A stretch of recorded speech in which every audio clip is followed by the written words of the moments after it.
பாக்கெட்ல வச்சு விற்கக்கூடிய உணவுப் பொருட்கள், பாக்கெட்ல அடைச்சு விற்கிறாங்க பாத்தீங்களா, குர்குரே, லேஸ் இந்த மாதிரியான பொருட்கள் அப்பளப்புமாய் வச்சு விற்கிறாங்க பாத்தீங்களா, அதுல தயவு செஞ்சு இந்த குழந்தைகளுக்கு ஒரு விழிப்புணர்வு கொடுங்க.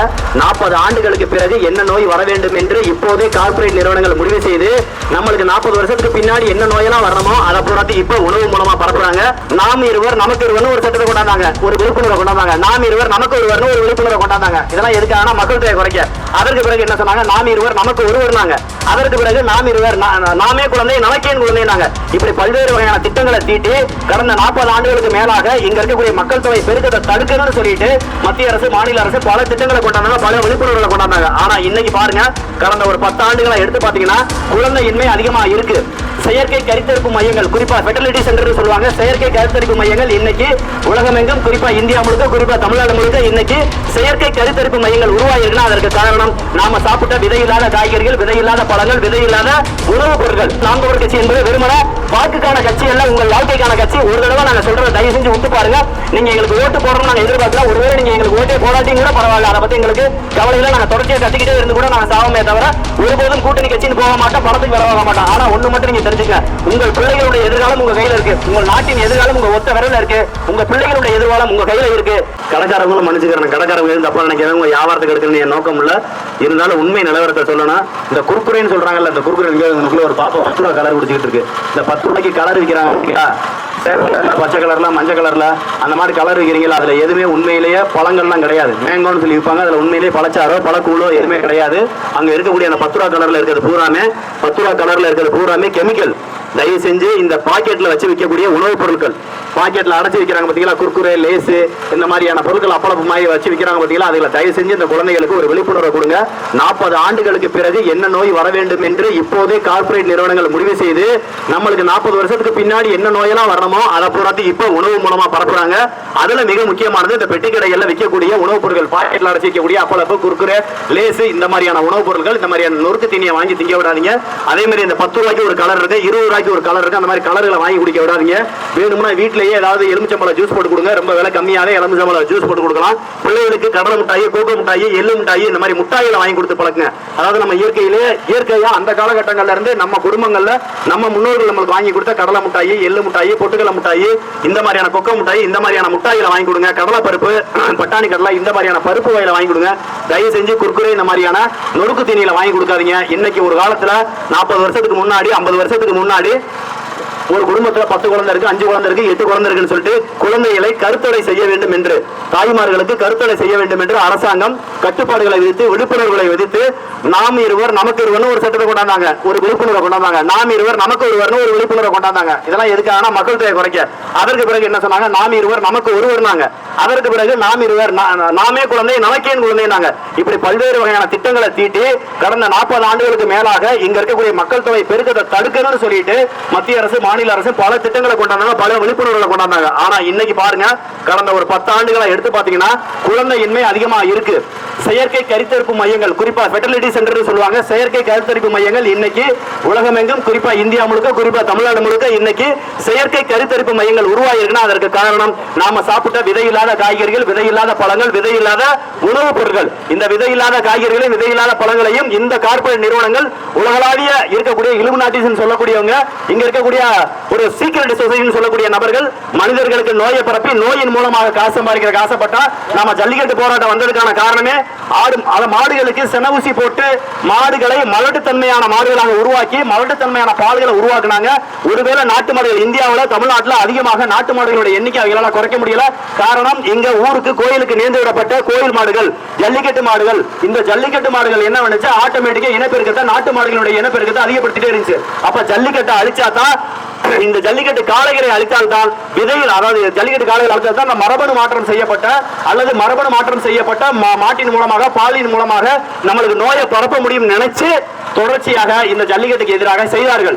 எப்படி பசுமாடுகளுக்கு சினை ஊசி போட்டார்களோ அதே மாதிரி இங்க இருக்கக்கூடிய பெண்களுக்கும் செயற்கை கருத்தரிப்பு மூலமாக அவர்களுக்கு குழந்தை உருவாக்க வேண்டும்.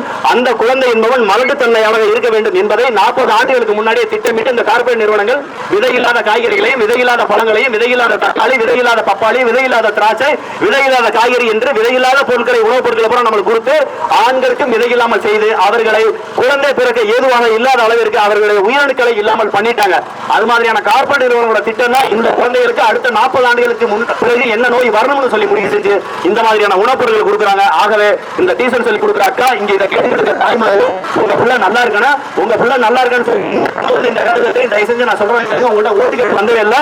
நான் வெறும் ஓட்டுக்கானவன் மட்டுமல்ல, நாம் தமிழர் கட்சி என்பது வெறுமன வாக்குக்கான கட்சி அல்ல, உங்கள் வாழ்க்கைக்கான கட்சி. ஒரு தடவை நாங்க சொல்றதை தயவு செஞ்சு ஒத்து பாருங்க. நீங்க எங்களுக்கு ஓட்டு போடணும் நாங்க எதிர்பார்க்கிறோம். ஒருவேளை நீங்க எங்களுக்கு ஓட்டே போடாட்டியும் கூட பரவாயில்ல, அதை பத்தி எங்களுக்கு கவலையில. நாங்க தொடர்ச்சியா கத்திக்கிட்டே இருந்து கூட நாங்க சாவமே தவிர ஒருபோதும் கூட்டணி கட்சின்னு போக மாட்டோம், பணத்துக்கு வரவாக மாட்டோம். ஆனா ஒண்ணு மட்டும் நீங்க தெரிஞ்சுங்க, உங்கள் பிள்ளைகளுடைய எதிர்காலம் உங்க கையில இருக்கு. உங்கள் நாட்டின் எதிர்காலம் உங்க ஒத்த விரல இருக்கு. உங்க பிள்ளைகளுடைய எதிர்காலம் உங்க கையில இருக்கு. தயவு செய்து இது போன்ற நொறுக்கு தீனிகளை வாங்கி திங்க விடாதீங்க. கண்டிப்பா அதுக்கு தலைவருங்க. இந்த மாதிரி பெட்டி கடைக்காரங்க யாரும் தப்பா வச்சுக்கிறாங்க, ஏன்னா வந்து நம்ம பொழப்ப எடுத்துட்டானேன்னு தயவு செய்து நொறுக்கு தீனிகளுக்கு முக்கியத்துவம் கொடுக்காதீங்க. இது மாதிரி 10 ரூபா கலர், 20 ரூபா கலருக்கு முக்கியத்துவம் கொடுக்காதீங்க. சர்பத்து, எலுமிச்சம்பழ ஜூஸ் வீட்டிலே போட்டு கொடுங்க. தயவு செய்து நம்ம குழந்தைகள் முக்கியம். அந்த பெட்டி கடைக்காரருக்கும் குழந்தைகள் இருக்கு, அவங்களும் தப்பா நினைச்சுக்கிற கூட வியாபாரத்திற்கு எடுத்துக்கிட்டு நினைச்சிடாதீங்க. ஒரு தடவை நாம் தமிழர் கட்சிக்கு ஓட்டு போடுங்க. நல்ல தலைவர்களை தேர்ந்தெடுக்க, விவசாய சின்னத்துக்கு ஓட்டு போடுங்க. போயிட்டு வர பிள்ளைகளை நல்லா படிங்க, நல்லா படிங்க. அண்ணன் இவ்வளவு நேரம் பேசின பூரா உங்களுக்கு உங்களுடைய எதிர்கால தலைமுறை நல்லா இருக்கணும், நீங்க நல்லா இருக்கணும். உங்களுக்கு எந்த வகையிலும் கருப்பை பிரச்சனை வந்துவிடக்கூடாது, நீர்க்கட்டிகள் வந்துவிடக்கூடாது. உங்களுடைய கருப்பை தூய்மையாக இருக்க வேண்டும் என்றால் விதையுள்ள காய்கறிகளை சாப்பிடுங்க, விதையுள்ள காய்கறிகள், பழங்களை சாப்பிடுங்க. அதே மாதிரி ஆண்களாக இருக்கணும். நீங்கள் உங்களுக்கு குழந்தையின்மை வரக்கூடாது நினைச்சீங்கன்னா அடுத்த தலைமுறை உங்க குழந்தைகளுக்கு உண்மையிலே உங்க குழந்தைகளுடைய வாரிசுகள் தான் உருவாக நினைச்சீங்கன்னா நீங்க செய்ய வேண்டியது இன்னையிலிருந்தே உங்களுடைய உணவு கட்டுப்பாட்டை உங்க குழந்தைகளுக்கு சொல்லிக் கொடுங்க. கண்டது கடியை திங்க விடாம வீட்டுல எல்லா வகையான உணவுப் பொருட்களை செஞ்சு கொடுத்து அவங்களை வளர்த்துக்குங்க. உங்க குழந்தைகளுடைய வாழ்க்கை நல்லா இருக்கணும், எதிர்காலம் நல்லா இருக்கணும். நாங்க எவ்வளவு தூரம் கத்துறோம், நாங்க சொன்னதெல்லாம் சரி, இந்த பையன் பேசணும் சரின்னு யாராவது நம்பினீங்கன்னா ஒரு தடவை படிச்ச இளைஞர்களுக்கு நாம் தமிழர் கட்சிக்கு ஓட்டு போடுங்க. இங்க இருக்கக்கூடிய நிறைய தம்பிமார்கள், தங்கச்சிமார்கள் உங்களுடைய மொபைல்ல, உங்க கைபேசியில உங்க வீடியோக்கள் போய் யூடியூப்ல பாக்கையிலே, இன்ஸ்டாகிராம்ல பாக்கையிலே சீமானனுடைய பேச்சுக்களை கேளுங்க. நான் எப்படி பேசுறேன், சீமானன் பேசியிருப்பாரு. அவர் சீமானனை பேசின வீடியோக்கெல்லாம் சரியா இருக்குன்னா அந்த வீடியோக்களை உங்களுடைய ஸ்டேட்டஸ்ல வைங்க. நிறைய இன்ஸ்டாகிராம்ல ஃபாலோ பண்ணுங்க, ஃபார்வர்ட் பண்ணுங்க. எல்லாத்தையும் சொல்லிக் கொடுங்க. படிச்ச இளைஞர்கள் அதை கொண்டு போய் சேருங்க. இந்த இளைஞர்களுடைய கடமை, நாம படிச்சிருக்கோம், பணம் இருந்தா அள்ளி கொடுக்கணும், படிச்சிருந்தா சொல்லிக் கொடுக்கணும். நாங்க படிச்சிருக்கோம், அதை சொல்லிக் கொடுக்குறோம். தயவு செஞ்சு நாங்க சொன்னதுல ஏதாவது தப்புன்னு மன்னிச்சுங்க. அக்கா பெட்டி கடைக்காரங்க தவறு நினைக்காதீங்க. நாங்க உண்மையை சொல்லியிருக்கோம். இதே மாதிரி ஊர்ல இருக்கக்கூடிய குழந்தைகள் மாதிரி உங்க வீட்லயும் குழந்தைங்க இருப்பாங்க, உங்க குழந்தைகளுக்கும் அதே தான். நம்மளுக்கு கடையோட வியாபாரத்தோட இந்த ஊரினுடைய மக்களினுடைய உயிர் முக்கியம், குழந்தைகளுடைய எதிர்காலம் முக்கியம். தப்பா நினைச்சுக்க பெட்டி கடைக்காரக்கா. நன்றி நன்றி. என்ன ஐயா, நன்றிங்க, நன்றி. விவசாய நான் சொன்னதெல்லாம் சரிதானா? நான் சொன்னதெல்லாம் சரிதானாங்க எல்லாத்தையும் சொல்லி விவசாய சேர்த்து போட்டு போடுறது. போயிட்டு வராங்க, போயிட்டு வராங்க. விவசாய சின்னம் நாம் தமிழர் கட்சி. ஒரு தடவை படிச்ச இளைஞர்களுக்கு ஓட்டு போடுங்க, விவசாய சின்னத்துக்கு ஓட்டு போடுங்க. நாங்க ஓட்டுக்கு காசு கொடுக்க மாட்டோம். ஓட்டுக்கு காசு கொடுத்தா லஞ்சம் கொடுத்தால் வெற்றி பெற்று வந்த பிறகு லஞ்சத்தை பல மடங்கு சம்பாதிக்கணும். ஆகவே ஒரு தடவை படிச்ச இளைஞர்களுக்கு நாம் தமிழர் கட்சிக்கு விவசாய சின்னத்துக்கு ஓட்டு போடுங்க. அம்மா 10 வருஷமாக இந்த அம்பாசமுத்திரம் சட்டமன்ற தொகுதியை ஐயா இசகி சுப்பையா ஆண்டு விட்டார். அதற்கு முன்பு 10 ஆண்டுகள் திமுக ஆண்டு விட்டது. அதற்கு முன்னாடி 10 ஆண்டுகள் காங்கிரஸ் ஆண்டு விட்டது. இவர்கள் எந்த மாற்றமும் செய்யவில்லை. ஐயா இசகி சுப்பையா கடைசி 10 ஆண்டுகளில் இந்த அம்பாசமுத்திரம் சட்டமன்ற தொகுதிக்கு செய்யாத நல்லது என்ன, செஞ்ச நல்லது என்ன, நீங்க யோசிங்க. 10 ஆண்டுகளில் அவர் செய்யாத எந்த ஒரு பிரச்சனையும் அடுத்த 5 ஆண்டுகளில் அவருக்கு வாய்ப்பு கொடுத்து செய்ய போறது கிடையாது. ஆகவே ஏற்கனவே 10 ஆண்டுகள் அவருக்கு வாய்ப்பு கொடுத்த போதும் அவர் 10 ஆண்டு எதையும் இந்த மக்களுக்காக, இந்த தொகுதிக்காக எது செய்யலாம், மாறாக அவர் குடும்பத்துக்காக அவர் செஞ்சதான் நிறைய. நீங்க அவருடைய 2016 அபிடவிட்டை எடுத்து பாருங்க, அவருக்கு எத்தனை கோடி சொத்துன்னு. 2021 அபிடவிட்டை எடுத்து பாருங்க, அவருக்கு எத்தனை கோடி சொத்துன்னு. இன்னைக்கு அவருடைய அபிடவிட் இந்த வருஷம் தாக்கல் பண்ணிருக்காரு 2026, அதை எடுத்து பாருங்க எத்தனை கோடி சொத்துன்னு. அவருடைய சொத்தினுடைய மதிப்பு அதிகமாக இருக்கு. 6 கோடியில இருந்து 400 கோடி 500 கோடியா மாறி இருக்கு ஐயா இசகி சுப்பையா அவர்களுடைய சொத்து. அதை தவிர இந்த தொகுதி மேம்பட்டது என்ன, இந்த தொகுதியின் மக்களுடைய வாழ்க்கையில மேம்படுத்துவதற்கு அவர் எடுத்த முயற்சிகள் என்ன, எடுத்த திட்டங்கள் என்ன, செயல்படுத்திய திட்டங்கள் என்ன. ஆகவே கடந்த 10 ஆண்டுகளில் அவர் செய்யாத சாதனையை ஐயா இசகி சுப்பையா கடந்த 10 ஆண்டுகளில் அம்பாசமுத்திரம் சட்டமன்ற தொகுதியில் செய்யாத சாதனையை அடுத்த 5 ஆண்டுகளில் என்ன வந்து செய்ய போறாரு கொஞ்சம் சிந்திச்சு பாருங்க. இது ஜனநாயக நாடு. ஜனநாயக நாட்டில் ஒருமுறை ஒருவர் கொடுத்த வாக்குறுதியை அவர் நிறைவேற்றவில்லை எனில் மீண்டும் அவருக்கு வாய்ப்பு கொடுத்து அவர் என்னத்தை நிறைவேற்ற போறாரு. 10 வருஷத்துக்கு முன்னாடி கொடுத்த வாக்குறுதியை கடந்த 5 வருஷத்துக்கு முன்னாடி கொடுத்தாரு. 10 வருஷத்துக்கு முன்னாடி கொடுத்த வாக்குறுதியை இந்த தடவையும் கொடுத்திருக்காரு. கடந்த 10 ஆண்டுகளை செய்யாத நலத்திட்ட பணிகளை அடுத்த 5 ஆண்டுகளை செய்வார் என்பது என்ன நிச்சயம், என்ன உறுதி? ஆகவே ஒரு தடவை படிச்ச இளைஞர்களுக்கு நாம் தமிழர் கட்சிக்கு ஓட்டு போடுங்க. நீங்க மீண்டும் போய் ரெட்டாலைக்கு ஓட்டு போட்டீங்க, உதயசூரியனுக்கு ஓட்டு போட்டீங்க, கைச்சின்னத்துக்கு ஓட்டு போட்டீங்கன்னா நீங்கள் போடுவது ஓட்டு அல்ல, உங்களுடைய எதிர்கால தலைமுறைக்கு நீங்கள் போடக்கூடிய வாக்கி அரிசி. ஒரு தடவை இந்த பிள்ளைங்க நல்லா இருக்கணும், குடும்பம் நல்லா இருக்கு நினைங்க. எஸ்டிசி பையனுக்கு ஓட்டு போடாதீங்க, அவ்வளவுதான். நாம் தமிழர் கட்சிக்கு ஓட்டு போடுங்க. கை சின்னத்துக்கு ஓட்டு போடாதீங்க. நம்ம கை சின்னத்தை அதிகமாக திட்டுறதுக்கு வாய்ப்பு இல்லை. ஏன் கை சின்னத்தை திட்டுறதுக்கு வாய்ப்பு இல்லைன்னா, அம்பாசமுத்திரம் சட்டமன்ற தொகுதியில் கை சின்னம் என்பது இப்படி இருக்கல, இப்படி இருக்கு. ஐயா ரத்த கண்ணீர் எம்.ஆர். ராதாவின் கை போல அம்பாசமுத்திரத்தில் கை சின்னம் இருக்கு. ஆகவே அந்த கை சின்னத்தை பத்தி நம்ம பேச தேவையில்லை. அது ஜெயிக்கவே ஜெயிக்காதுன்னு எல்லாருக்குமே தெரியும். அது எனக்கு தெரியுதே, உங்களுக்கு தெரியுதா, திமுகவுக்கு நல்லாவே தெரியும். எந்தெந்த தொகுதியில அவங்க ஜெயிக்க மாட்டாலும் அந்த தொகுதியில மட்டும்தான் கூட்டணி கட்சியான கை சின்னத்தை கொடுப்பாங்க. எந்தெந்த தொகுதியில அவங்க ஜெயிக்க மாட்டாங்களோ அந்த தொகுதியில மட்டும் விடுதலை சிறுத்தைகள் கட்சி கொடுப்பாங்க. ஏன்னா இந்த திமுகவை நல்லாவே தெரியும். திமுகவுக்கு காங்கிரஸ் கட்சியோ, விடுதலை சிறுத்தைகள் கட்சியோ, கம்யூனிஸ்ட் கட்சியோ, மதிமுக கட்சியோ, தேமுதிக கட்சியோ ஒருபோதும் ஜெயிக்க கூடாது. இவர்கள் ஜெயிக்காமல் அவர்களுடைய வாக்கு மட்டும் தனக்கு வர வேண்டும் என்று நினைப்பதுதான் திமுகவினுடைய சூழ்ச்சி. அது அந்த கட்சிக்காரங்களுக்கு தெரியும். அதனாலதான் தேவையான அளவு திட்டம் வாங்கிடுவாங்க. ஒருபோதும் அந்த கூட்டணி கட்சி அது இங்கு காங்கிரஸ் கட்சி என்பது டம்மியாக நிறுத்தப்பட்டிருக்கு. இப்ப ஒவ்வொரு கட்சியிலுமே டம்மி கேண்டிடேட் நிப்பாட்டுவாங்க. அது மாதிரி கட்சியே டம்மி கட்சி எதுனாக இங்க போட்டியிடக்கூடிய காங்கிரஸ் கட்சி தான். ஆகவே நீங்க காங்கிரஸ் கட்சி ஓட்டு போட மாட்டீங்க நல்லா தெரியும். மாறாக ரெட்டலைக்கு ஓட்டு போட்டுறாதீங்க. நீங்க செய்யக்கூடிய மிகப்பெரிய பாவம், உங்க குழந்தைகளுக்கும் உங்க பேர பிள்ளைகளுக்கும் நீங்க செய்யக்கூடிய மிகப்பெரிய பாவம் ரெட்டலைக்கு ஓட்டு போடுறது, மீண்டும் எஸ்டிசி ஐயாவை தேர்ந்தெடுக்கிறது, மீண்டும் திராவிட கட்சிகளுக்கு வாக்களிப்பது என்பது நீங்களே உங்கள் குழந்தைகளுக்கும் உங்கள் பேரனுக்கும் பேத்திக்கும் செய்யக்கூடிய துரோகம், பாவம். அந்த பாவத்தை செய்யாதீங்க. ஒரு தடவை படிச்ச இளைஞர்களுக்கு நாம் தமிழர் கட்சிக்கு விவசாய சின்னத்துக்கு ஓட்டு போடுங்க. நன்றி, நன்றி, வணக்கம். நாம் தமிழர் கட்சி நோட்டீஸ் கொடுத்தாங்களா, அந்த நோட்டீஸை கொடுங்க. அந்த நோட்டீஸை கொடுங்க, படிச்சு பார்க்குற பிள்ளைகளுக்கு நோட்டீஸை கொடுங்க. ஐயா இம்மானுவல் ஐயா கலையரசன் அந்த நோட்டீஸை கொடுங்க. உள்ள போங்க. வேமா ஒரு நோட்டீஸை கொண்டு போறாரு. அநியாயம் பிடிச்சது. ஒரு 5-10 நோட்டீஸ் கொண்டு போனேன். அண்ணே பத்தியா சேட்டையா ஒன்றா கொடுத்து எல்லாரும் கூட உள்ள நோட்டீஸ் இருக்குண்ணே. போன தீர்வு வச்சா ஆள் எதாவது எடுக்க போயிருக்காங்களா? காசு இல்லையா? காசு இல்லைன்னா டியூஷன்கார காட்ட ஏதாவது ஃபீஸ் வாங்க. நோட்டீஸ் தீர்ந்துருக்கா? உண்மையிலேயே எடுங்க நோட்டீஸை கொடுங்க. பார்த்து பிள்ளைய அம்மா அம்மா டியூஷன் சொல்லி கொடுக்குற பாப்பா 2 பேர் அந்த நோட்டீஸை படிச்சு பாருங்க. நீங்கள் எப்படி ஒரு டிகிரி முடிச்சிருக்கணும், இல்லாட்டி படிச்சுக்கிட்டு இருக்கணும். டிகிரி முடிச்சிருக்கேன். உங்களுக்கு தெரியும் பள்ளிக்கூடம் 12ஆம் முடியறேன். கல்லூரினா பிஹெச்டி வரையும் கடைசி. இன்னைக்கு பிடிஎஃப்ன்றது அது வெளிநாடுகளில் இருக்குது. அண்ணன் பிஹெச்டி முடிச்சிருக்கு, முனைவர் பட்டம் முடிச்சிருக்கேன். மின்னணுவியல் மற்றும் கருவியல் துறை எலக்ட்ரானிக்ஸ் இன்ஸ்டியூஷனில் பிஹெச்டி முடிச்சு ப்ரொஃபஸராக வேலை பார்த்தேன். அந்த வேலையெல்லாம் விட்டு அதுக்கப்புறம் வழக்கறிஞர் வேலை பார்த்துட்டு இந்த அரசியலுக்காக வழக்கறிஞர் படித்து வழக்கறிஞராக வேலை பார்த்துட்டு முழுமையாக அரசியலில் நின்று மாற்றத்தை ஏற்படுத்த நிற்கிறோமா. நாங்களும் அதிமுக திமுகலாம் எங்களுக்கு நிறைய வாய்ப்புகள், எங்களை காசு விட்டு கூப்பிடணும்னு நிறைய நினைச்சாங்க.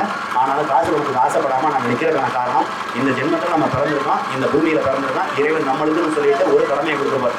அந்த பிறவி கடனாக நாங்கள் நினைக்கிற ஒன்று படிச்சிருந்தா சொல்லிக் கொடுக்கணும், பணம் இருந்தால் அள்ளி கொடுக்கணும்டா. நான் படிச்சிருக்கேன் சொல்லிக் கொடுக்கணும்டா. நாம பாவம்னு எதை தெரியாமல் செஞ்சுக்கிட்டு இருக்கோம்னா, தவறான தலைவர்களுக்கு ஓட்டு போடுறத பாவம்னு தெரியாமல் செஞ்சுக்கிட்டு இருக்கோம்டா. நம்ம அப்பா அம்மா நேரடியாக நம்மளுக்கு துரோகம் செய்வாங்களா, கெடுதல் செய்வாங்களா? செய்ய மாட்டாங்க. ஆனால் நம்ம அப்பா அம்மா நம்மளுக்கே தெரியாமல் அவங்களுக்கே தெரியாமல் தவறான தலைவர்கள்ட்ட 500 ரூபாய் 1000 ரூபாய் வாங்கிட்டு ஓட்டு போடுறாங்களா? அது ரொம்ப தவறான விஷயம்டா. அந்த விழிப்புணர்வு கொடுக்குறாங்களா எங்களுடைய நோக்கம். உங்களுக்கு ஓட்டு இருக்குமா இல்லையான்னு எங்களுக்கு தெரியாதா? ஓட்டு இருந்தால் எங்களுக்கு ஓட்டு போடுங்க. ஓட்டு இல்லாட்டி உங்கள் கையில் இருக்கக்கூடிய துண்டறிக்கை ஒரு ஃபோட்டோ எடுத்து வைங்க. ஆனால் ஒன்று தெரிஞ்சுக்கங்க, உங்கள் வாழ்க்கை நல்லா இருக்கணும். அதாவது நம்ம வாழ்க்கை நல்லா இருக்கணும். நம்ம அப்பா அம்மா கஷ்டப்பட்டாங்க, நம்ம தாத்தா பாட்டி கஷ்டப்பட்டாங்க. தவறான தலைவர்களை தேர்ந்தெடுத்ததால் ஊழல், லஞ்சம், கொலை, கொள்ளை, கற்பழிப்பு, பாலியல் வன்கொடுமை, கஞ்சா, சாராய விற்பனை இதனால கஷ்டப்பட்டாங்களா? நாம அப்பா அம்மா செஞ்ச பாவத்தை எல்லாம் சரி செய்ய நினைச்சா நல்ல தலைவர்களை தேர்ந்தெடுக்கின்றா. நல்ல தலைவர்களால் தான் நல்ல நாட்டை உருவாக்க முடியும். நல்ல நாட்டில் வாழ்ந்தா தான் நல்ல கல்வி, நல்ல மருத்துவம் சரிசமமா எல்லாருக்குமே கிடைக்கும். அது இருந்தால் தான் நம்ம வாழ்க்கையும் சரிசமமா நல்லா இருக்கும். ஆகவே நல்ல தலைவர்களை உருவாக்குங்கள். இந்த குழந்தைகளுடைய எதிர்காலத்தை நல்லவற்றாக மாற்றுங்கள். நன்றி, வணக்கம். போயிட்டு வரோம். அதை ஒரு ஃபோட்டோ வந்து ஸ்டேட்டஸ் செய்யுங்களா. அதில் போய் சீமானுடைய பேச்சுக்களை நிறையா கேளுங்களா. அண்ணன் சீமானுடைய பேசின வீடியோக்களை நிறையா கேளுங்க. சீமானுடைய வீடியோக்கள் சரியா இருக்கு. அண்ணன் பேசுகிற சரினா 5 வருஷமா பேசிக்கிட்டே இருக்காங்க. 5 வருஷமா நாங்கள் தோற்றுக்கிட்டு தானே இருக்கோம். உங்க முன்னாடி நிற்கிறேன்னா 15 ஆண்டுகளாக தேர்தலில் போட்டிக்கிறேன். 15 ஆண்டுகளாக தோற்றுக்கிட்டு தானே இருக்கேன். ஆனாலும் நான் பின்வாங்கவே இல்லை. ஏன்னா நான் தோத்தாலும் பரவாயில்ல, என் கொள்கையிலிருந்து மாறுபடலை. எங்களுடைய கடன் நாங்கள் செஞ்சுக்கிட்டே இருக்கோம்டா. இதேமாரி நாங்கள் பேசுனதெல்லாம் சரியா இல்லையான்னு எங்களுடைய காணொலிகளை, சீமானனை பேசின காணொலிகளை, நத்தம் சிவசங்கரன் நடிகரை நான் பேசின காணொலியும் வரும். இதெல்லாம் சரின்னு உங்கள் மனசில் பட்டுச்சுன்னா ஒரு தடவை அந்த ஃபோட்டோஸ், அந்த வீடியோஸ் எல்லாத்தையுமே ஸ்டேட்டஸ் வைக்கலாம். வேறு ஏதாவது இன்ஸ்டாகிராமு இந்த மாதிரி சோசியல் மீடியாவில் ஏதாவது இருந்தீங்கன்னா அதுலேயும் அதை ஷேர் பண்ணுறா. நன்றிமா. போயிட்டு வரோம். உங்கள் நேரத்தை வீணாக்கிறதுக்கு நல்லபடியாக படிங்க. செலவுலாம் நல்லா படிங்க. போயிட்டு வரோம். இந்த டியூஷனில் தான் சாயங்காலத்தில் சந்தோஷமாக விளையாடலாம். அதுலேயும் டியூஷனில் போட்டு நம்ம சொல்கிறாங்க. இருந்தாலும் பரவாயில்ல, நல்லபடியாக படிங்க. நம்ம நல்லது தான் பெற்றவங்க சொல்லுவாங்க. சரியா? நல்லா படிங்க. சேட்டை பண்ணாமல் இருங்க. போயிட்டு வரோம். பாய். நிறையா நேரம் மொபைலில் வீடியோ பார்க்குறது சீமானில் பேசின வீடியோ பாருங்க. பாய்.